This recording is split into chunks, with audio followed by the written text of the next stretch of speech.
Now, over a period of time, you can develop what's called old tank syndrome, which is all the crap that builds up through the back of the reef. So what people will sometimes do is try to create a reef that allows you to get into the back of it. And in a perfect world, it's really quite a good idea. But the disadvantage of trying to create a situation where you can get into the back is that you're going to change the reef to be much more shaped like this.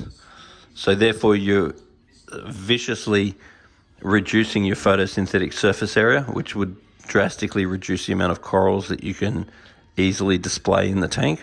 So it isn't really right or wrong, but if you look at this reef, it's got a beautiful surface area, and the way the lights are positioned are really beautiful as well, because the corals are really getting the advantage of these lights.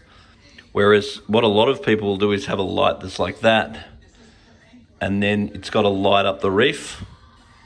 Whereas this one, it's coming like literally right over and going back onto the corals. So the positioning of these lights are really ideal as far as the corals are concerned. And the surface area for the corals is really ideal because it's almost flat, which is awesome. Whereas if you go rescaping it so you can get into the back, it means that you're just not going to have that volume of surface area. So it just might mean that there's a lot, it's much harder to get the corals in reference to the light when the reef is like this, because you don't have that nice big flat surface like this. So once again, it's not right or wrong, and change is king. So it's good to change your aquarium up every now and then because it keeps you interested.